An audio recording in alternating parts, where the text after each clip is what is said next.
Hi friends, పొద్దున్నేంటి సాయంకాలం వరకు కానీ వీళ్ళ అన్నదానం కొనసాగుతూనే ఉంటుంది.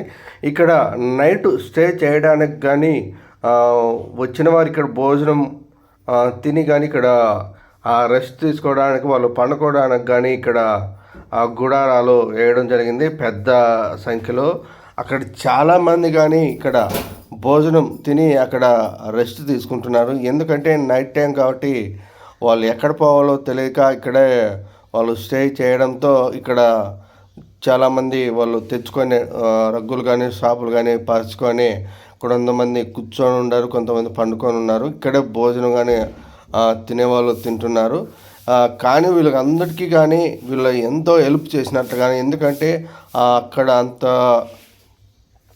పుసరాలు మునిగి బయటికి వచ్చిన తర్వాత అక్కడ హోటల్స్ కానీ చాలా భారీ రేట్లతో అమ్ముతుంటారు. అలాంటిది ఇక్కడ వీళ్ళు ఉచితంగా భోజనం పెట్టి ఇక్కడ వీళ్ళు ఉండడానికి కానీ సెంటర్ ఇవ్వడం జరిగింది. వీళ్ళు పొద్దున్నే ఊళ్ళకి పోయేవాళ్ళు ఆ ఊర్లకు వెళ్ళిపోతూ అంటారు. నైట్ ట్రైన్లు ఎవరికైనా ఉండేవాళ్ళు ఉంటే నైట్ ట్రైన్లకి వాళ్ళు రీచ్ అవుతూ అంటారు. వీళ్ళు పొద్దున్నే కాబట్టి పొద్దున్నే వెళ్దాం అనుకునే వాళ్ళు, నిద్ర చేయాలనుకునే వాళ్ళు ఇలాంటి గుడారాల్లో ఫ్రీగా ఉండేదానిలో వీళ్ళు నిద్ర చేసి వెళ్ళడం జరుగుతూ ఉంటుంది.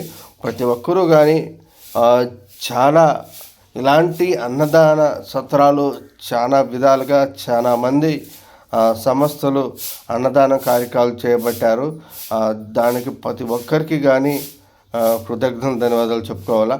ఏమంటే ప్రతి చాట కానీ వాటర్ అనేది అందుబాటులో ఉండదు. చాలామంది వాటర్ బాటిల్లో క్యారీ చేసేవాళ్ళు వాళ్ళు సేఫ్గానే ఉండబోతున్నారు.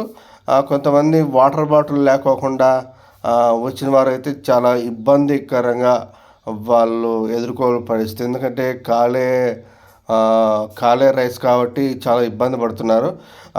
క్రౌడ్ కానీ చూడండి, క్యూ కానీ ఎక్కువ మన కనుమరుగా చూసేంత వరకు కానీ ఈ క్యూ లైన్ వెళ్ళడం జరిగింది.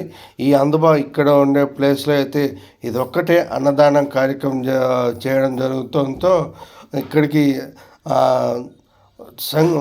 జనాలు కానీ ఎక్కువ సంఖ్యలో రావడం జరిగింది. ఇక్కడే వాళ్ళు కొంతమంది భోజనం చేసిన తర్వాత వెళ్ళడం జరుగుతుంది. కొంతమంది ఇక్కడే స్టే చేయడానికి వాళ్ళు కొంతమంది ఉండిపోతున్నారు.